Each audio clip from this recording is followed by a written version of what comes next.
ತಮಿಳುನಾಡಿನಲ್ಲಿ ಟಿವಿಕೆ ಸರ್ಕಾರ ರಚನೆ ಸರ್ಕಸ್ ಅನ್ನ ಮಾಡುವಂತಾಗಿದೆ. ಅಲ್ಲೊಂಥರ ಸಾಕಷ್ಟು ಕ್ಷಿಪ್ರ ಬೆಳವಣಿಗೆಗಳು ಆಗ್ತಾನೆ ಇದಾವೆ. ಡಿಎಂಕೆ ಎಡಿಎಂಕೆ ಹೆಸರು ಕೇಳಿ ಬರುತ್ತೆ. ಮತ್ತೊಂದ್ ಕಡೆ ಟಿವಿಕೆ ಯಾವಾಗ ಸರ್ಕಾರ ರಚನೆ ಮಾಡುತ್ತೆ ಅವರಿಗೆ ಯಾರು ಬೆಂಬಲ ಕೊಡ್ತಾರೆ, ಸಿಪಿಎಂ ಸಿಪಿಐ, ಮತ್ತೊಂದ್ ಕಡೆ IUML ನವರು ವಿಸಿಕೆ ಅವರು ಬೆಂಬಲ ಕೊಡ್ತಾರಾ ಇಲ್ವಾ, ಈ ಗೊಂದಲನೇ ಮುಂದುವರೆದಿರುವಂತದ್ದು. ಅಂದ್ರೆ ಚುನಾವಣೆ ಅಂದ್ರೆ ರಿಸಲ್ಟ್ ಬಂದು 4ನೇ ತಾರೀಕು ಆಯ್ತು. ಅದಾದ ಬಳಿಕ ಏನೇನೆಲ್ಲ ಡೆವಲಪ್ಮೆಂಟ್ಗಳು ಆಗ್ತಾನೆ ಇದಾವೆ ಗಮನಿಸ್ತಾ ಇದ್ದೀರಾ. ಕಳೆದ 4 ದಿನದಿಂದಲೂ ಕೂಡ ಟಿವಿಕೆ ಸರ್ಕಾರ ರಚನೆ ಮಾಡಲಿಕ್ಕೆ ಹಕ್ಕು ಮಂಡಿಸಿದ್ರು ಕೂಡ ಅವರಿಗೆ ಮ್ಯಾಜಿಕ್ ನಂಬರ್ ಇಲ್ಲ. ಮ್ಯಾಜಿಕ್ ನಂಬರ್ಗೆ ಬೇಕಾದಂತಹ ಒಂದು ನಂಬರ್ಸ್ ಅವರಿಗೆ ಸಿಗದಿರುವಂತಹ ಹಿನ್ನೆಲೆಯಲ್ಲಿ ರಾಜ್ಯಪಾಲರು ನಂಬರ್ಸ್ ಕೊಡಿ ಅಂತ ಕೇಳ್ತಾ ಇದ್ದಾರೆ. ಇನ್ನು ಒಂದ್ ಕಡೆ ಮೊದಲು ನಮ್ಗೆ ಅವಕಾಶ ಮಾಡಿಕೊಡಿ, ಆಮೇಲೆ ನಾವು ಆನ್ ದ ಫ್ಲೋರ್ ನಾವು ಪ್ರೂವ್ ಮಾಡ್ತೀವಿ ಅಂತ ಹೇಳ್ತಾ ಇದ್ದಾರೆ. ಆದ್ರೆ ಡಿಎಂಕೆಯ ಅಂಗ ಪಕ್ಷಗಳು ಇನ್ನೂ ಮೀನಾಮೇಷ ಎಣಿಸ್ತಾ ಇರುವಂಥದ್ದು. ಕೊಡ್ಬೇಕಾ ಬೇಡವಾ ಅನ್ನುವಂಥ ನಿಟ್ಟಿನಲ್ಲಿ ಮೀನಾಮೇಷ ಎಣಿಸ್ತಾ ಇದ್ದಾರೆ. ಒಂದ್ ಕಡೆ ಡಿಎಂಕೆ ಶಾಸಕಾಂಗ ಪಕ್ಷದ ಸಭೆ ನಡೆಯುತ್ತೆ, ಅವ್ರು ಹೇಳ್ತಾರೆ ಒಂದು 10 ದಿನ ಅಲ್ಲೇ ಇರಿ ಅಂತ. ಎಡಿಎಂಕೆ ಅವರು ರೆಸಾರ್ಟ್ ರಾಜಕಾರಣ ಮಾಡ್ತಾ ಇದ್ದಾರೆ.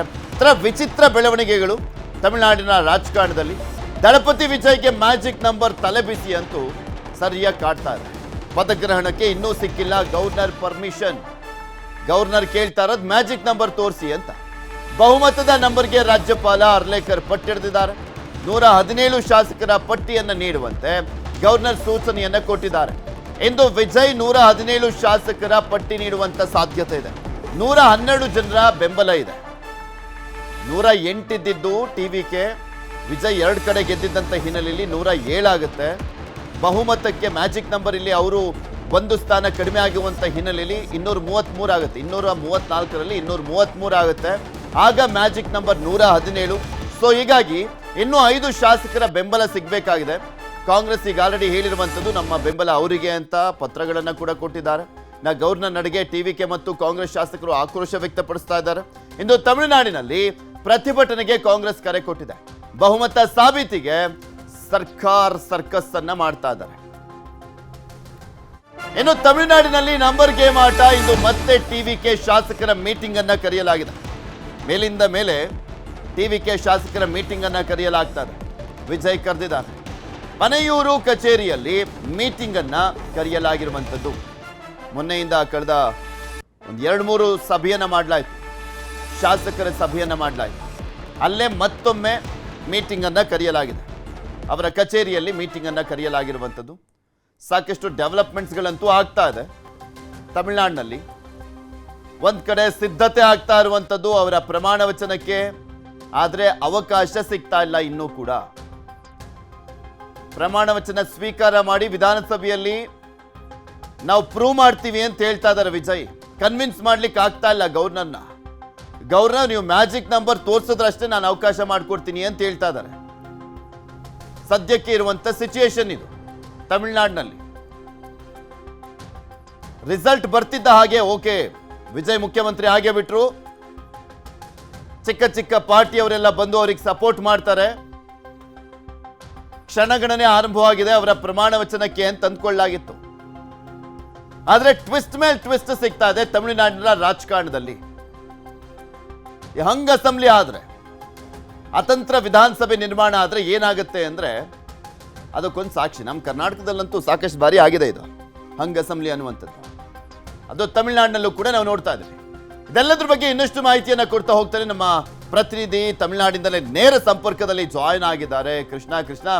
ಯಾವಾಗ ಪ್ರಮಾಣ ವಚನ ಅನ್ನುವಂಥದ್ರ ಬಗ್ಗೆ ಸಾಕಷ್ಟು ಕುತೂಹಲ, ಟ್ವಿಸ್ಟ್ ಮೇಲೆ ಟ್ವಿಸ್ಟ್ ಸಿಗ್ತಾ ಇರುವಂಥದ್ದು ತಮಿಳುನಾಡಿನಲ್ಲಿ. ಟಿವಿಕೆ ಪಕ್ಷದಲ್ಲಿ ಏನ್ ಡೆವಲಪ್ಮೆಂಟ್ಸ್ ಆಗ್ತಾ ಇದೆ, ಪ್ರಮಾಣ ವಚನ ಸ್ವೀಕಾರ ಮಾಡಬೇಕು ಮತ್ತು ಒಂದ್ ಕಡೆ ಮ್ಯಾಜಿಕ್ ನಂಬರ್ ಅನ್ನ ತೋರಿಸಲೇಬೇಕು ಅನ್ನುವಂಥ ನಿಟ್ಟಿನಲ್ಲಿ ವಿಜಯ್ ಸ್ಟ್ರಾಟಜಿ ಏನೇನೆಲ್ಲ ಮಾಡ್ತಾ ಇದ್ದಾರೆ, ಯಾವ ರೀತಿ ಅಪ್ರೋಚ್ ನಡೀತಾ ಇದೆ? ಪೃಥ್ವಿರಾಜ್, ಚುನಾವಣಾ ಫಲಿತಾಂಶ ಪ್ರಕಟ ಆಗಿ 4 ದಿನ ಆಗಿದೆ. ಇನ್ನೂ ಕೂಡ ಸರ್ಕಾರ ರಚನೆ ಮಾಡುವಂತ ನಿಟ್ಟಿನಲ್ಲಿ ಟಿವಿಕೆ ಪಕ್ಷದ ನಾಯಕ ವಿಜಯ್ ಅವರು ಕಸರತ್ತನ್ನ ಮುಂದುವರಿಸಿದ್ದಾರೆ. ಅದಕ್ಕೆ ಎಲ್ಲೊಂದ್ ಕಡೆ ಅಡ್ಡಿ ಅನ್ನುವಂಥದ್ದು ಪ್ರತಿಪಕ್ಷಗಳ ಆಪಾದನೆಯಂತೆ ಈಗ ಗವರ್ನರ್ ಅವರ ನಡೆ.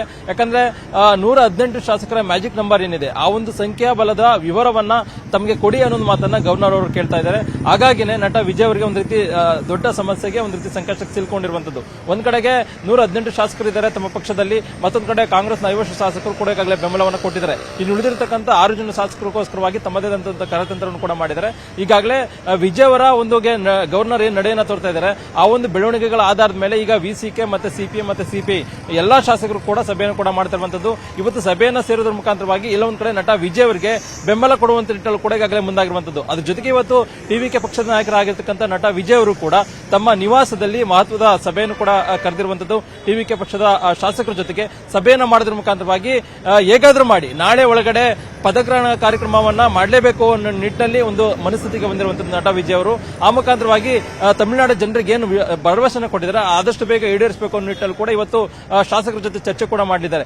ಅದಕ್ಕೋಸ್ಕರವಾಗಿನೇ ನಿನ್ನೆ ದಿನ ಗವರ್ನರ್ನ 2 ಬಾರಿ, ಮೊನ್ನೆ ದಿನ ಕೂಡ ಗವರ್ನರ್ ಭೇಟಿ ಮಾಡಿದ್ರು, ನಿನ್ನೆ ದಿನ ಕೂಡ ಗವರ್ನರ್ನ ನಟ ವಿಜಯ್ ಅವರು ಭೇಟಿ ಮಾಡಿದ್ರು. ಗವರ್ನರ್ ಕೇಳುವಂತದ್ದು 118 ಶಾಸಕರ ಮ್ಯಾಜಿಕ್ ನಂಬರ್ ಅನ್ನ ಕೊಡಿ ಅನ್ನುವಂಥದ್ದು.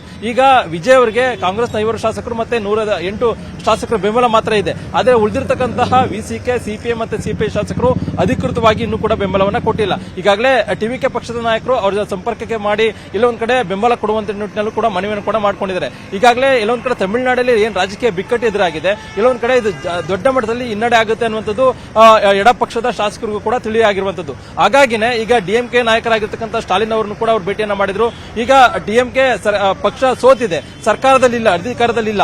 ಇಂತಹ ಸಂದರ್ಭದಲ್ಲಿ ಡಿಎಂಕೆ ನಾಯಕ ಸ್ಟಾಲಿನ್ ಅವರ ಮಾತನ್ನ ಈಗ ಕೇಳಿಕೊಂಡು ಇಲ್ಲೊಂದ್ ಕಡೆ ವಿಜಯ್ ಅವರಿಗೆ ಬೆಂಬಲ ಕೊಡೋದಾದ್ರೆ ಕೊಡಿ ಅನ್ನೋ ಮಾತನ್ನ ಸ್ಟಾಲಿನ್ ಅವರು ಹೇಳಿದ್ದಾರೆ ಅನ್ನುವಂಥದ್ದು. ನಿನ್ನೆ ದಿನ ಸ್ಟಾಲಿನ್ ಅವರು ಕೂಡ ಸಭೆಯನ್ನ ಮಾಡೋದ್ರ ಮುಖಾಂತರವಾಗಿ ಮಾತಾಡಿದ್ದಾರೆ. ಹಾಗಾಗಿನೇ ಈಗ ಎಡ ಪಕ್ಷದ ಶಾಸಕರು ಇವತ್ತು ಸಭೆಯನ್ನ ಮಾಡೋದ್ರ ಮುಖಾಂತರವಾಗಿ ಪಕ್ಷದಲ್ಲಿ ಚರ್ಚೆ ಮಾಡಿ ಅಂತಿಮವಾಗಿ ನಟ ವಿಜಯ್ ಅವರಿಗೆ ಅಂತಿಮವಾಗಿ ಬೆಂಬಲವನ್ನು ಕೊಡುವಂತ ನಿಟ್ಟಿನಲ್ಲಿ ಇವತ್ತು ಅಧಿಕೃತವಾಗಿ ಪ್ರಕಟ ಮಾಡುವಂತ ಸಾಧ್ಯತೆ ಇದೆ. ಅದಾದ ಬಳಿಕವಾಗಿ ಆ ಎಲ್ಲ 6 ಜನ ಶಾಸಕರು ಕೂಡ ನಟ ವಿಜಯ್ ಅವರನ್ನ ಭೇಟಿಯನ್ನ ಮಾಡೋದ್ರ ಮುಖಾಂತರವಾಗಿ ಅಧಿಕೃತವಾಗಿ ಅವರಿಗೆ ಏನೋ ಪತ್ರವನ್ನ ಕೊಟ್ಟು ನಾವು ನಿಮಗೆ ಬೆಂಬಲವನ್ನು ಕೊಡ್ತೀವಿ, ಅದರ ಜೊತೆಗೆ ಸಹಿಯನ್ನ ಮಾಡೋದ್ರ ಮುಖಾಂತರವಾಗಿ ಮತ್ತೊಮ್ಮೆ ಇವತ್ತು ಗವರ್ನರ್ ಕದ ತಟ್ಟುವಂತ ಅಂದ್ರೆ ಗವರ್ನರ್ ಭೇಟಿ ಮಾಡುವಂತ ನಿಟ್ಟಿನಲ್ಲಿ ಕೂಡ ನಟ ವಿಜಯ್ ಅವರು ಕೂಡ ಮುಂದಾಗಿದ್ದಾರೆ. ಏನ್ 118 ಶಾಸಕರ ಬೆಂಬಲವನ್ನು ಕೇಳ್ತಾ ಇದ್ದಾರೆ ಗವರ್ನರ್ ಅವರು. ಅದಕ್ಕೆ ಪೂರಕವಾಗಿನೇ ಪಕ್ಷೇತರ ಶಾಸಕರನ್ನ ಸೆಳೆಯೋದ್ರ ಮುಖಾಂತರವಾಗಿ ಅವರಿಂದ ಸಹಿ ಸಂಗ್ರಹ ಮಾಡಿ ಅಂತಿಮವಾಗಿ ಗವರ್ನರ್ಗೆ ಇವತ್ತು ಕೊಡುವಂತ ನಿಟ್ಟಿನಲ್ಲಿ ಕೂಡ ನಟ ವಿಜಯ್ ಅವರು ಕೂಡ ಮುಂದಾಗಿದ್ದಾರೆ. ಹಾಗಾಗಿನೇ ಸಾಕಷ್ಟು ಕುತೂಹಲಕ್ಕೆ ಎಡ ಮಾಡಿಕೊಟ್ಟಿದೆ. ಒಂದ್ ಕಡೆ ಕಾನೂನು ಹೋರಾಟ ಮಾಡುವಂತ ನಿಟ್ಟಿನಲ್ಲಿ ಕೂಡ ನಟ ವಿಜಯ್ ಅವರು ಕೂಡ ಆಲೋಚನೆಯನ್ನ ಮಾಡಿದ್ರು. ಆದ್ರೆ ಈಗ ಕಾದು ನೋಡುವ ತಂತ್ರಕ್ಕೆ ಹೋಗಿದ್ದಾರೆ. ನೆನೆ ದಿನ ಗವರ್ನರ್ ಅವರು 2 ಬಾರಿ ಮಾಧ್ಯಮ ಪ್ರಕಟಣೆ ಹೊರಡಿಸಿದ್ರು ಕೂಡ ನಟ ವಿಜಯ್ ಅವರ ಕಡೆಯಿಂದ ಟಿವಿಕೆ ಪಕ್ಷದ ನಾಯಕರಿಂದ ಯಾರ ಕಡೆಯಿಂದನೂ ಕೂಡ ರಿಯಾಕ್ಟ್ ಬಂದಿಲ್ಲ. ಒಂದ್ ರೀತಿ ಮೌನಕ್ಕೆ ಶರಣ ಆಗಿರುವಂತದ್ದು. ಯಾಕಂದ್ರೆ ಪಕ್ಷೇತರ ಶಾಸಕರ ಬೆಂಬಲ ಇದೆ ಅನ್ನುವಂಥದ್ದು. ಮತ್ತೊಂದ್ ಕಡೆ ಎಡಿಎಂಕೆ ಶಾಸಕರ ಬೆಂಬಲದ ನಿರೀಕ್ಷೆಯಲ್ಲೂ ಕೂಡ ನಟ ವಿಜಯ್ ಅವರು ಕೂಡ ಇದ್ದಾರೆ. ಹಾಗಾಗಿನೇ ಎಡಪ್ಪಾಡಿ ಪಳನಿಸ್ವಾಮಿ ಅವರು ಮಾಹಿತಿನ ಪಡ್ಕೊಳ್ತೀನಿ ಕೃಷ್ಣ, ಹಾಗೆ ಸಂಪರ್ಕದಲ್ಲಿರಿ. ತಮಿಳುನಾಡು ರಾಜಕೀಯದಲ್ಲಿ ಸ್ಫೋಟಕ ತಿರುವು ಸಿಗ್ತಾ ಇರುವಂತದ್ದು ಅದೇನಪ್ಪಾ ಅಂದ್ರೆ ಡಿಎಂಕೆ ಎಐಎಡಿಎಂಕೆ ಮಧ್ಯೆ ಮೈತ್ರಿ ಆಗ್ಬಿಡುತ್ತಾ ಅಂತ ಇದೊಂದು ಪ್ರಶ್ನೆ ಎದ್ದಿದೆ.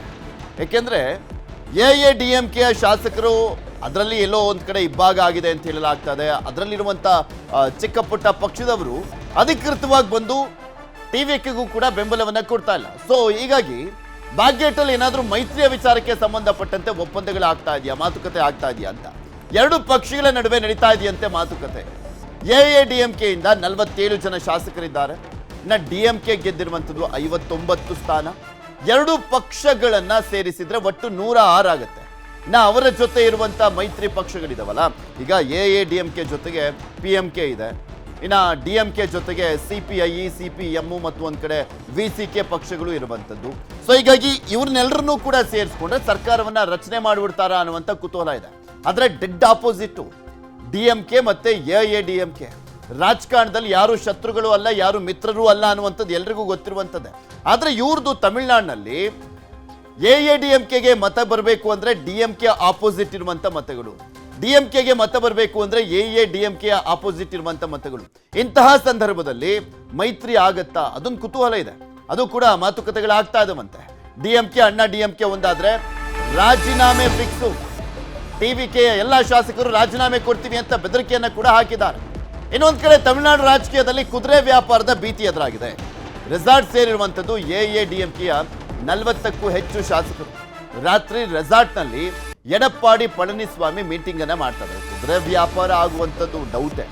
ಆದ್ರೆ ಅವರ ಪಕ್ಷದಲ್ಲೇ ಬಣ ರಾಜಕೀಯ ಇದೆ, ಆ ಕಾರಣಕ್ಕೋಸ್ಕರ ಅಲ್ಲಿ ಹೋಗಿದ್ದಾರೆ. ಬಣ ರಾಜಕೀಯ ದೊಡ್ಡ ಮಟ್ಟದಲ್ಲಿ ನಡೀತಾ ಇದೆ. ಇವ್ಯಾರು ಆತಂಕಕ್ಕೆ ಒಳಗಾಗಬೇಡಿ, ಒಗ್ಗಟ್ಟಾಗಿ ಇರಿ, ಶೀಘ್ರವೇ ಒಳ್ಳೆಯ ಟೈಮ್ ಬರುತ್ತೆ ಅಂತ ಹೇಳಿದಾರಂತೆ ಪಳನಿಸ್ವಾಮಿ. ರೆಸಾರ್ಟ್ನಲ್ಲಿರುವಂಥ ಶಾಸಕರ ಮೇಲೆ ಹದ್ದಿನ ಕಣ್ಣಿಡ್ಲಾಗಿದೆ.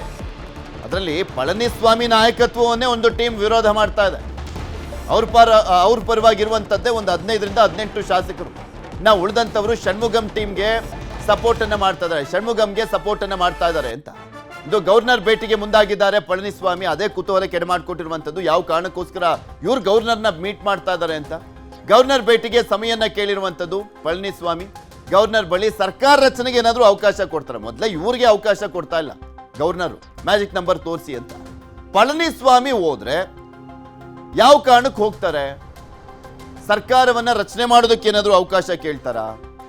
ಅಂತ ಸಾಧ್ಯತೆಗಳು ಕಡಿಮೆ ಅಂದರೂ ಕೂಡ ರಾಜ್ಯಪಾಲರನ್ನ ಭೇಟಿ ಆಗ್ಲಿಕ್ಕೆ ಹೋಗ್ತಾ ಇರುವಂತದ್ದೇ ಸದ್ಯದ ಕುತೂಹಲ ಇದು. ತಮಿಳುನಾಡು ರಾಜಕೀಯದಲ್ಲಿ ಕ್ಷಣಕ್ಕೊಂದು ಬೆಳವಣಿಗೆಗಳಂತೂ ಆಗ್ತಾನೆ ಇದಾವೆ. ಅಸಲಿ ಆಟಕ್ಕೆ ಎದುರು ನೋಡ್ತಾ ಇರುವಂತದ್ದು ಡಿಎಂಕೆ, ಎಐಎಡಿಎಂಕೆ. ಕಾಂಗ್ರೆಸ್ಗೆ ತಿರುಗೇಟನ್ನು ನೀಡಲಿಕ್ಕೆ ಎಂಕೆ ಸ್ಟಾಲಿನ್ ಪ್ಲಾನ್ ಅಂತ ಹೇಳಲಾಗ್ತದೆ. ಕಾಂಗ್ರೆಸ್ ಅಲ್ಲಿ ನಗಣ್ಯನೇ, ಇರೋದೇ 5 ಸ್ಥಾನ. ಅವ್ರಿಗೆ ತಿರುಗೇಟ್ ಕೊಟ್ಟು ಏನಾಗಬೇಕಾಗಿದೆ? ಅವರು ಮೈತ್ರಿಯಿಂದ ಹೊರಗೆ ಬಂದಿರಬಹುದು, ಆದರೆ ಅವರ ಒಂದು ಸ್ಥಾನಮಾನ ಅಂತ ನೋಡಿದ್ರೆ ಇರೋದೇ 5 ಸ್ಥಾನ. ಅವ್ರು ಗೆದ್ದೆತ್ತಿನ ಬಾಲ ಇಟ್ಕೊಂಡು ಹೋಗಿದ್ದಾರೆ ಕಾಂಗ್ರೆಸ್ನವ್ರಿಗೆ. ಮೇಯ್ನ್ ಆಗಿ ಟಿವಿಕೆಗೆ ಹೋದ್ರೆ ಒಂದು 2 ಸಚಿವ ಸ್ಥಾನನಾದರೂ ಸಿಗುತ್ತೆ ಅಂತ ಮುಂಚೆನೆ ಪ್ಲಾನ್ ಹಾಕೊಂಡು ಹೋಗಿದ್ದಾರೆ. ನೆಕ್ಸ್ಟ್ MP ಎಲೆಕ್ಷನ್ಲೂ ಸೀಟ್ ಹಂಚಿಕೆ ಮಾಡಿಕೊಂಡು, ಸ್ಥಳೀಯ ಸಂಸ್ಥೆಗಳ ಚುನಾವಣೆಯಲ್ಲೂ ಕೂಡ ಸೀಟ್ ಹಂಚಿಕೆ ಮಾಡ್ಕೊಂಡು ಫೇಸ್ ಮಾಡಬಹುದು ಅಂತ. ನಿನ್ನೆ DMK ಶಾಸಕರ ಜೊತೆ ಸಭೆಯನ್ನು ಮಾಡಿರುವಂಥದ್ದು MK ಸ್ಟಾಲಿನ್. ಪಕ್ಷದ ಸಭೆಯಲ್ಲಿ MK ಸ್ಟಾಲಿನ್ಗೆ ವಿವೇಚನಾ ಅಧಿಕಾರವನ್ನು ಕೊಡಲಾಗಿದೆ. ಏನೇ ಇದ್ರೂ ಕೂಡ ಅಂತಿಮ ತೀರ್ಮಾನವನ್ನ ಮಾಡಿ MK ಸ್ಟಾಲಿನ್ ಹೆಗಲಿಗೆ ಆ ತೀರ್ಮಾನವನ್ನು ಮಾಡುವಂತ ನಿಟ್ಟಿನಲ್ಲಿ ಅಧಿಕಾರವನ್ನು ಕೊಡಲಾಗಿದೆ. ಅದು ಸಹಜ, ಎಲ್ರಿಗೂ ಗೊತ್ತಿರುವಂಥದ್ದು. ಈಗ JDS ಪಕ್ಷದಲ್ಲಿ ಶಾಸಕರು ತೀರ್ಮಾನ ಮಾಡ್ಲಿಕ್ಕಾಗತ್ತಾ? ಕುಮಾರಸ್ವಾಮಿ, ದೇವೇಗೌಡರೇ ತೀರ್ಮಾನ ಮಾಡ್ಬೇಕು. ಏನೇ ಸಭೆಯನ್ನ ಮಾಡಿದ್ರು ಅವ್ರ ಕೈಲೇ ಇರುತ್ತೆ. ಸುಮ್ಮನೆ ಒಂದು ಸಭೆಯನ್ನ ಮಾಡ್ತಾರೆ. DMK ಶಾಸಕರು ಚೆನ್ನೈ ಬಿಡದಂತೆ ಸ್ಟಾಲಿನ್ ಸೂಚನೆ ಕೊಟ್ಟಿದ್ದಾರೆ. 10 ದಿನ ಎಲ್ಲೂ ಹೋಗದಂತೆ DMK ಶಾಸಕರಿಗೆ ಸ್ಟಾಲಿನ್ ಸೂಚನೆಯನ್ನ ಕೊಟ್ಟಿದ್ದಾರಂತೆ. ಇದೆಲ್ಲದ್ರ ಬಗ್ಗೆನೂ ಕೂಡ ಇನ್ನಷ್ಟು ಡೀಟೇಲ್ ಆಗಿ ಮಾಹಿತಿನ ಪಡ್ಕೊಳ್ತಾ ಹೋಗೋಣ. ನಮ್ಮ ಪ್ರತಿನಿಧಿ ಕೃಷ್ಣ ನಮ್ಮ ಜೊತೆ ನೇರ ಸಂಪರ್ಕದಲ್ಲೇ ಇದ್ದಾರೆ. ಕೃಷ್ಣ, ಟ್ವಿಸ್ಟ್ ಮೇಲ್ ಟ್ವಿಸ್ಟ್ ಸಿಗುವಂತ ಸಾಧ್ಯತೆಗಳು, ಚಾನ್ಸಸ್ಗಳನ್ನ ಕೂಡ ನೋಡ್ತಾ ಇದೀವಿ. ಇಲ್ಲಿ ಪ್ರಮುಖವಾಗಿ ಎಐಎಡಿಎಂಕೆ ಅವರು ರೆಸಾರ್ಟ್ ಸೇರ್ಕೊಂಡಿದ್ದಾರೆ. ಅವರ ಪಕ್ಷದಲ್ಲೇ ಬಣ ರಾಜಕೀಯ ಅನ್ನುವಂಥದ್ದು ಕಾಡ್ತಾ ಇರುವಂಥದ್ದು. ಒಂದು ಬಣ ಟಿವಿಕೆ ಕೊಡೋಣ ಅಂತ ಹೇಳ್ತಾ ಇದ್ದಾರೆ, ಮತ್ತೊಂದು ಬಣ ಬೇಡ ಅಂತ ಹೇಳ್ತಾ ಇರುವಂಥದ್ದು. ಇದರ ನಡುವೆ ಪಳನಿಸ್ವಾಮಿ ಯಾವ ಕಾರಣಕ್ಕೋಸ್ಕರ ರಾಜ್ಯಪಾಲರನ್ನ ಭೇಟಿ ಆಗ್ತಾ ಇದ್ದಾರೆ ಅಂತ, ಯಾಕೆಂದ್ರೆ ಅವ್ರ ಹತ್ರ ಏನು ನಂಬರ್ಸ್ ಇಲ್ಲ, ಆದ್ರೂ ಕೂಡ ಹೋಗ್ತಾ ಇರುವಂತ ಸಹಜವಾಗಿ ಕುತೂಹಲಕ್ಕೆ ಎಡೆ ಮಾಡಿಕೊಡ್ತಾ ಇದೆ. ಟ್ವಿಸ್ಟ್ ಕೂಡ ಕೊಡುವಂತ ಚಾನ್ಸಸ್ ಇದೆಯಾ ಅಂತ? ಖಂಡಿತವಾಗ್ಲೂ ಪೃಥ್ವಿರಾಜ್, ತಮಿಳುನಾಡಲ್ಲಿ ಕ್ಷಣಕ್ಕೊಂದು ತಿರುವು ಪಡ್ಕೊಳ್ತಾ ಇರುವಂತದ್ದು ರಾಜಕೀಯ ಚಟುವಟಿಕೆ. ಒಂದ್ ಕಡೆ ಟಿವಿಕೆ ಪಕ್ಷದ ನಾಯಕ ವಿಜಯ್ ಅವರು ಸರ್ಕಾರ ರಚನೆಗೆ ಬಹಳಷ್ಟು ಕಸರತ್ತನ್ನ ಮಾಡ್ತಾ ಇದ್ದಾರೆ. ಮತ್ತೊಂದು ಕಡೆ ಸೋತಿರ್ತಕ್ಕಂಥ ಎಡಿಎಂಕೆ ಮತ್ತು ಡಿಎಂಕೆ ತಮ್ಮದೇ ಆದ ಕಾರ್ಯತಂತ್ರವನ್ನು ಕೂಡ ಮಾಡಿರುವಂತದ್ದು. ಡಿಎಂಕೆ ಪಕ್ಷದ ನಾಯಕರಾಗಿರ್ತಕ್ಕಂಥ MK ಸ್ಟಾಲಿನ್ ಅವರು ನಿನ್ನೆ ದಿನ ಸಭೆಯನ್ನು ಮಾಡೋದ್ರ ಮುಖಾಂತರವಾಗಿ ಯಾವುದೇ ಕಾರಣಕ್ಕೂ ಕೂಡ ಶಾಸಕರು ಚೆನ್ನೈನಿಂದ ಮೇ 10ರವರೆಗೂ ಕೂಡ ಎಲ್ಲೂ ಕೂಡ ತೆರಳದಂತೆ ಒಂದು ಕಟ್ಟಪ್ಪಣೆಯನ್ನ ಆದೇಶವನ್ನು ಹೊರಡಿಸಿರುವಂತದ್ದು. ಯಾಕೆ ಈ ಒಂದು ಆದೇಶವನ್ನು ಹೊರಡಿಸಿದ್ದಾರೆ ಅನ್ನುವಂಥದ್ದು ಈಗ ಪ್ರಶ್ನಾರ್ಥಕ ಚಿಹ್ನೆ ಆಗಿರುವಂತದ್ದು. ಯಾಕಂದ್ರೆ ಈಗಾಗಲೇ ಡಿಎಂಕೆ ಈ ಒಂದು ಚುನಾವಣೆಯಲ್ಲಿ ಸೋತಿದೆ. ಆಗಿರ್ತಕ್ಕಂಥ ಸಂದರ್ಭದಲ್ಲಿ ಯಾಕೆ ಶಾಸಕರ ಸಂದೇಶವನ್ನು ಕೊಟ್ಟಿದ್ದಾರೆ ಅನ್ನುವಂಥದ್ದು. ಮತ್ತೊಂದು ಕಡೆ ಎಡಿಎಂಕೆ ಶಾಸಕರು ಕೂಡ ಪುದುಚೇರಿಯ ರೆಸಾರ್ಟ್ ನಲ್ಲಿ ಸೇರ್ಕೊಂಡಿದ್ದಾರೆ. ಅಲ್ಲೇ ಎಡಿಎಂಕೆಯ ಶಾಸಕರ ವೇಳೆ ಬಣ ರಾಜಕೀಯ ಶುರುವಾಗಿರುವಂತದ್ದು. ಒಂದು ಷಣ್ಮುಖಂ ಟೀಮ್ ಏನಿದೆ ಈಗಾಗಲೇ ನಟ ವಿಜಯ್ ಅವರಿಗೆ ಬೆಂಬಲ ಕೊಡುವಂತ ನಿಟ್ಟಿನಲ್ಲಿ ಮನಸ್ಸನ್ನ ಮಾಡಿತ್ತು ಅನ್ನುವಂಥದ್ದು. ಹಾಗಾಗಿನೇ ಆ ವಿಚಾರ ಗೊತ್ತಾಗ್ತಿದ್ದಂಗೆನೆ ಎಡಿಎಂಕೆ ನಾಯಕರು ಆ ಒಂದು ಶಾಸಕರನ್ನ 40ಕ್ಕೂ ಹೆಚ್ಚು ಜನ ಶಾಸಕರನ್ನ ಈಗ ಪುದುಚೇರಿಯ ರೆಸಾರ್ಟ್ಗೆ ಶಿಫ್ಟ್ ಅನ್ನ ಮಾಡಿರುವಂತದ್ದು. ಅಲ್ಲಿ ಯಾವುದೇ ಕಾರಣಕ್ಕೂ ಕೂಡ ಟಿವಿಕೆ ಪಕ್ಷದ ನಾಯಕರಿಗೆ ಸಂಪರ್ಕ ಸಿಗದ ರೀತಿಯಲ್ಲಿ ಒಂದು ರೀತಿ ಕಾರ್ಯತಂತ್ರವನ್ನು ಮಾಡಿರುವಂತದ್ದು. ಮೂಲಗಳ ಪ್ರಕಾರವಾಗಿ ಟಿವಿಕೆ ಪಕ್ಷದ ಮೂಲಗಳ ಪ್ರಕಾರವಾಗಿ ಎಡಿಎಂಕೆ ಪಕ್ಷದವರಿಗೆ ಶಾಸಕರಿಗೆ ಗಾಳಾಗ್ತಂತ ಸಂದರ್ಭದಲ್ಲಿ ಡಿಸಿಎಂ ಹುದ್ದೆಯನ್ನ ನಾವು ಕೊಡ್ತೀವಿ, ನೀವು ನಮಗೆ ಬೆಂಬಲವನ್ನು ಕೊಡಿ ಅನ್ನೋ ಮಾತನ್ನ ಈಗ ಹೇಳಿದ್ದಾರೆ ಅನ್ನುವಂಥದ್ದು ಮೇಲ್ನೋಟಕ್ಕೆ ಗೊತ್ತಾಗ್ತಾ ಇದೆ. ಹಾಗಾಗಿನೇ ಎಡಪ್ಪಾಡಿ ಪಳನಿಸ್ವಾಮಿ ಅವರು ನೆನೆ ದಿನ ಈ ಒಂದು ವಿಚಾರ ಗೊತ್ತಾಗ್ತಾ ಇದ್ದಂತೆ ದಿಢೀರಾಗಿ ಚೆನ್ನೈನಿಂದ ತೆರಳಿ ಅಲ್ಲಿ ಪುದುಚೇರಿಗೆ ಹೋಗಿ ರೆಸಾರ್ಟ್ ಅಲ್ಲಿ ಕುಳಿತುಕೊಂಡು ಯಾವುದೇ ಕಾರಣಕ್ಕೂ ಕೂಡ ಶಾಸಕರು ಟಿವಿಕೆ ಪಕ್ಷದ ನಾಯಕರ ಜೊತೆ ಸಂಪರ್ಕಕ್ಕೆ ಸಿಗದಂತೆ ಒಂದು ರೀತಿ ಕಟ್ಟೆಚ್ಚರ ಕೂಡ ವಹಿಸಿರುವಂತದ್ದು. ಇವತ್ತು ಎಡಪ್ಪಾಡಿ ಪಳನಿಸ್ವಾಮಿ ಅವರು ತಮ್ಮ ಪಕ್ಷದ ಶಾಸಕರ ಜೊತೆ ಅಲ್ಲಿ ಸಭೆಯನ್ನ ಮಾಡಿ ಇವತ್ತು ಚೆನ್ನೈಗೆ ಬಂದಿದ್ದಾರೆ. ಚೆನ್ನೈನಲ್ಲಿ ಇವತ್ತು ಗವರ್ನರ್ ಅವರನ್ನ ಭೇಟಿಯನ್ನ ಮಾಡೋದ್ರ ಮುಖಾಂತರವಾಗಿ ಕೆಲವೊಂದು ಕಡೆ ಚರ್ಚೆ ಮಾಡುವಂತ ನಿಟ್ಟಿನಲ್ಲಿ ಈಗಾಗಲೇ ಎಡಿಎಂಕೆ 47 ಸ್ಥಾನಕ್ಕೆ ಕುಸಿದಿದೆ. ಆದರೆ ಇಂತಹ ಸಂದರ್ಭದಲ್ಲಿ ನಿಜಕ್ಕೂ ಕೂಡ ಸರ್ಕಾರ ರಚನೆ ಮಾಡೋದಕ್ಕೆ ಸಾಧ್ಯ ಅನ್ನೋ ಒಂದು ಪ್ರಶ್ನೆ ಎದುರಾದಂತಹ ಸಂದರ್ಭದಲ್ಲಿ ಈಗ ರಾಜಕೀಯ ಬಿಕ್ಕಟ್ಟು ಎದುರಾಗಿದೆ. ಡಿಎಂಕೆ ವಿರುದ್ಧವಾಗಿ ಹೋರಾಟವನ್ನ ಮಾಡ್ಕೊಳ್ತಾ ಬರ್ತಾ ಇದ್ದದ್ದು ಎಡಿಎಂಕೆ. ಈಗ ಟಿವಿಕೆ ಪಕ್ಷದ ನಾಯಕರು 108 ಸ್ಥಾನವನ್ನ ಗೆದ್ದಿದ್ದಾರೆ. ಇಂತಹ ಸಂದರ್ಭದಲ್ಲಿ ರಾಜಕೀಯ ಬಿಕ್ಕಟ್ಟು ಎದುರಾದಂತಹ ಸಂದರ್ಭದಲ್ಲಿ ಎಲ್ಲೊಂದ್ ಕಡೆ ಗವರ್ನರ್ ಆಡಳಿತವನ್ನ ತನ್ನಿ ಅನ್ನೋ ವಿಚಾರವನ್ನ ಎಲ್ಲೊಂದ್ ಕಡೆ ಗವರ್ನರ್ಗೆ ಮನವಿ ಮಾಡಿಕೊಳ್ಳುವಂತ ನಿಟ್ಟಿನಲ್ಲಿ ಎಡಿಎಂಕೆ ಅವರು ಮುಂದಾಗೋದಕ್ಕೆ ಗವರ್ನರ್ನ ಭೇಟಿ ಮಾಡಿದ್ರ ಅಥವಾ ಬೇರೆ ಬೇರೆ ಕಾರ್ಯತಂತ್ರದ ಮುಖಾಂತರವಾಗಿ ಟಿವಿಕೆ ಪಕ್ಷದ ನಾಯಕರು ಏನು ಈಗಾಗಲೇ ಭರವಸೆನೇ ಇಟ್ಕೊಂಡಿದ್ದಾರೆ, ಅಂದ್ರೆ ತಮ್ಮ ಪಕ್ಷದ ಎಡಿಎಂಕೆ ಶಾಸಕರು ಕೂಡ ಬೆಂಬಲವನ್ನು ಕೊಡ್ತಾರೆ ಅಂತ ಆ ಒಂದು ವಿಚಾರವನ್ನ ಗವರ್ನರ್ ತಂದು ಯಾವುದೇ ಕಾರಣಕ್ಕೂ ಕೂಡ ನಮ್ಮ ಪಕ್ಷದಿಂದ ಯಾವುದೇ ಒಬ್ಬ ಶಾಸಕರು ಕೂಡ ಟಿವಿಕೆ ಪಕ್ಷದವರಿಗೆ ಬೆಂಬಲ ಕೊಡೋದಕ್ಕೆ ಸಾಧ್ಯ ಇಲ್ಲ ಅನ್ನೋ ಒಂದು ಸಂದೇಶವನ್ನ ಗವರ್ನರ್ಗೆ ಮಾಹಿತಿ ಕೊಡೋದಕ್ಕೆ ಎಡಿಎಂಕೆ ನಾಯಕರಾಗಿರ್ತಕ್ಕಂಥ ಎಡಪ್ಪಾಡಿ ಪಳನಿಸ್ವಾಮಿ ಅವರು ಹೋಗ್ತಾ ಇದ್ದಾರಾ ಅನ್ನೋ ಒಂದು ಪ್ರಶ್ನೆ ಇದೀಗ ಉದ್ಭವ ಆಗಿರುವಂತದ್ದು. ಹಾಗಾಗಿನೇ ಇಲ್ಲಿ ಡಿಎಂಕೆ ಮತ್ತೆ ಎಡಿಎಂಕೆ ಯಾವುದೇ ಕಾರಣಕ್ಕೂ ಕೂಡ ಎರಡೂ ಸೇರ್ಕೊಂಡು ಸರ್ಕಾರ ರಚನೆ ಮಾಡೋದಕ್ಕೆ ಸಾಧ್ಯ ಸಾಧ್ಯವಿಲ್ಲ. ಯಾಕಂದ್ರೆ ಹಲವಾರು ವರ್ಷಗಳಿಂದ ಒಬ್ರಿಗೊಬ್ರು ಇಲ್ಲಿ ರಾಜಕೀಯ ಹೋರಾಟವನ್ನ ಮಾಡ್ಕೊಂಡ ಬಂದಿರುವಂತಹ ಡಿಎಂಕೆ ಮತ್ತೆ ಎಡಿಎಂಕೆ ಅವರು ಈಗ ಎಡಿಎಂಕೆ ಮತ್ತೆ ಡಿಎಂಕೆ ಸೇರಿದ್ರು ಕೂಡ ಮ್ಯಾಜಿಕ್ ನಂಬರ್ ದಾಟೋದಕ್ಕೂ ತುಂಬಾ ಕಷ್ಟ ಆಗುತ್ತೆ. ಆ ಕಾರಣಕ್ಕೋಸ್ಕರವಾಗಿ ಈಗ ಟಿವಿಕೆ ಪಕ್ಷದ ನಾಯಕರಾಗಿರ್ತಕ್ಕಂಥ ವಿಜಯ್ ಅವರನ್ನು ಕೂಡ ಟಚ್ ಮಾಡ್ತು ಅಂದ್ರೆ ಎರಡು ಪಕ್ಷದವರು ಬರುವಂತ ದಿನಗಳಲ್ಲಿ ಎಲ್ಲಾ ಚುನಾವಣೆಗಳು ಕೂಡ ಅವರು ದೊಡ್ಡ ಮಟ್ಟದ ಪೆಟ್ಟನ್ನು ತಿನ್ಬೇಕಾಗುತ್ತೆ. ಹಾಗಾಗಿನೇ ಈಗ 1 ವರ್ಷಗಳ ಕಾಲ ಅಂದ್ರೆ ಟಿವಿಕೆ ಪಕ್ಷದ ನಾಯಕರಾಗಿರ್ತಕ್ಕಂಥ ವಿಜಯ್ ಅವರು 108 ಸ್ಥಾನವನ್ನ ಗೆದ್ದಿದ್ದಾರೆ. ಸರ್ಕಾರ ಮಾಡ್ಕೊಳ್ಳಿ, 1 ವರ್ಷ ನೋಡೋಣ, ಅದಾದ ನಂತರವಾಗಿ ಏನ್ ನೋಡ್ತಾರೆ ಅದರ ಆಧಾರದ ಮೇಲೆ ಮುಂದಿನ ಕಾರ್ಯತಂತ್ರ. ಯಾವುದೇ ರಾಜಕೀಯ ಪಕ್ಷಕ್ಕಾದ್ರೂ ಕೂಡ ಅಷ್ಟೇ, ತಾವು ಅಧಿಕಾರಕ್ಕೆ ಬರದೇ ಇದ್ರು ನಮ್ಮ ಆಪೋಸಿಟ್ ಇರುವಂತವರು ಅಧಿಕಾರಕ್ಕೆ ಬರಬಾರ್ದು ಅನ್ನುವಂತ ಲೆಕ್ಕಾಚಾರ ತುಂಬಾ ಇರುತ್ತೆ ಕೃಷ್ಣ. ಸೊ ಆ ಕಾರಣಕ್ಕೋಸ್ಕರನೇ ತನ್ನ ಮೈತ್ರಿ ಪಕ್ಷದವ್ರನ್ನ ಎಡಿಎಂಕೆ ಬೆಂಬಲವನ್ನ ಟಿವಿಕೆ ಪಡ್ಕೊಳ್ಳೋದಕ್ಕೂ ಮುಂಚೆನೆ ಏನಾದ್ರೂ ಕಳಿಸ್ಕೊಡುವಂತ ಸಾಧ್ಯತೆ ನಿಜಕ್ಕೂ ಕೂಡ ಇದೆಯಾ? ಅದರ ಜೊತೆಗೆ ಒಂದು ಕುತೂಹಲ ಇರುವಂತದ್ದು, ಡಿಎಂಕೆ ಎಡಿಎಂಕೆ ಟಿವಿಕೆಯನ್ನ ಅಧಿಕಾರದಿಂದ ದೂರ ಇಡುವಂತ ನಿಟ್ಟಿನಲ್ಲಿ ಸಾಕಷ್ಟು ಲೆಕ್ಕಾಚಾರ ಹಾಕೊಂಡಿದ್ದಾರೆ ಅನ್ನುವಂತ ಗಾಸಿಪ್ ಇದೆಯಲ್ಲ, ಅದು ನಿಜನ ಹೇಗೆ ಅಂತ? ಆ ರೀತಿಯಾದ ಡೆವಲಪ್ಮೆಂಟ್ಸ್ ಏನಾದ್ರೂ ನಡೀತಾ ಇದೆಯಾ ಬ್ಯಾಕ್ ಗ್ರೌಂಡ್ ಅಲ್ಲಿ? ಪೃಥ್ವಿರಾಜ್, ಆ ರೀತಿಯಾದಂತಹ ಚರ್ಚೆ ಇಡೀ ತಮಿಳುನಾಡಿನಂತ ಚರ್ಚೆ ಗ್ರಾಸವಾಗಿದೆ. ಆದರೆ ಅಧಿಕೃತವಾಗಿ ಎಡಿಎಂಕೆ ಮತ್ತು ಡಿಎಂಕೆ ಪಕ್ಷದ ನಾಯಕರು ಎಲ್ಲೂ ಕೂಡ ಒಟ್ಟಾಗಿ ಕಾಣಿಸ್ಕೊಳ್ಳುವಂಥದ್ದು, ಭೇಟಿ ಮಾಡುವಂಥದ್ದು ಎಲ್ಲೂ ಕೂಡ ಕಾಣಿಸ್ಕೊಂಡಿಲ್ಲ. ಬದಲಾಗಿ ಚರ್ಚೆ ಮಾಡಿದಿರುವಂಥದ್ದು. ಪೃಥ್ವಿರಾಜ್, ಈಗೇನಾದ್ರೂ ಟಿವಿಕೆ ಪಕ್ಷದ ನಾಯಕ ವಿಜಯ್ ಅವರು ಯಾವುದೇ ಟಿಕೆಟ್ ಅನ್ನು ಕೊಟ್ಟಿದ್ದಾರೆ ಎಂಎಲ್ಎಗಳಿಗೆ, ಅವ್ರು ಯಾವುದೇ ರಾಜಕೀಯ ಹಿನ್ನೆಲೆಯಿಂದಿಲ್ಲ, ಕೇವಲವಾಗಿ ಒಂದಷ್ಟು ಜನ ನಾಯಕರುಗಳು ಮಾತ್ರ ಎಡಿಎಂಕೆ ಇದ್ದಂತ ನಾಯಕರುಗಳು ಅವರನ್ನ ತೆಗೆದುಕೊಂಡು ಅಲ್ಲಿಗೆ ಏನು ಚುನಾವಣೆಯನ್ನು ಕೂಡ ನಟ ವಿಜಯ್ ಅವರು ಕೂಡ ಎದುರಿಸಿದ್ದಾರೆ. ಈಗ ಹೊಸದಾಗಿ ಗೆದ್ದಂತ ಒಂದು ಶಾಸಕರಿಗೆ ಎಲ್ಲೋ ಒಂದ್ ಕಡೆಗೆ ಅಲ್ಲಿಗೆ ಸರ್ಕಾರ ರಚನೆಗೆ ಬಿಟ್ಟಿಲ್ಲ ಅಂತಂದ್ರೆ ಅದು ದೊಡ್ಡ ಮಟ್ಟದ ಪರಿಣಾಮ ಎಡಿಎಂಕೆ ಮತ್ತೆ ಡಿಎಂಕೆ ಎದುರಿಸಬೇಕಾಗುತ್ತೆ. ಅದಕ್ಕೋಸ್ಕರವಾಗಿಯೇ ಇದನ್ನು ಕೂಡ ಯೋಚನೆ ಮಾಡಿದರೆ ಎರಡು ಪಕ್ಷದ ನಾಯಕರು. ಮತ್ತೊಂದು ಕಡೆ ಯಾವಾಗ ಡಿಎಂಕೆ ಮತ್ತೆ ಎಡಿಎಂಕೆ ಅವರು ಈ ರೀತಿಯಾದಂತಹ ಕಾರ್ಯತಂತ್ರವನ್ನು ಮಾಡಿದ್ರು ಚರ್ಚೆ ಅನ್ನೋ ಒಂದು ಮಾಹಿತಿ ಗೊತ್ತಾಗಿತ್ತು.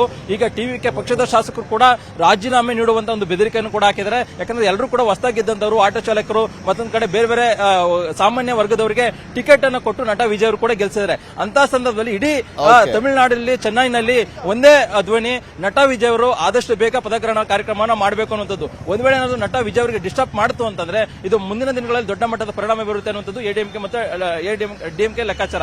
ಹಾಗಾಗಿನೇ ಈಗ ಒಟ್ಟಿನಲ್ಲಿ ಈಗ ನಟ ವಿಜಯ್ ಅವರಿಗೆ ಬೇಡೋಣ, ಮುಂದಿನ 1 ವರ್ಷಗಳ ನೋಡಿಕೊಂಡು ಮುಂದಿನ ಕಾರ್ಯತಂತ್ರವನ್ನು ಮಾಡೋಣ ಅನ್ನೋ ಮನಸ್ಸಿಗೆ ಬಂದಿದ್ದಾರೆ. ಹಾಗಾಗಿನೇ ಒಂದು ಕ್ಷಣಕ್ಕೊಂದು ಬೆಳವಣಿಗೆ ಆಗ್ತಿರುವಂತಹ ಸಂದರ್ಭದಲ್ಲಿ ಏನ್ ಬೇಕಾದ್ರೂ ಆಗ್ಬಹುದು ಅನ್ನೋ ವಾತಾವರಣ ಇಲ್ಲಿ ಕಂಡು ಬರ್ತಿರುವಂತಹ. ಇವತ್ತೊಂದು ಕ್ಲಾರಿಟಿ ಸಿಗ್ಬೋದೇನೋ ಕೃಷ್ಣ. ಧನ್ಯವಾದ ನಿಮ್ಮೆಲ್ಲ ಮಾಹಿತಿಗಾಗಿ.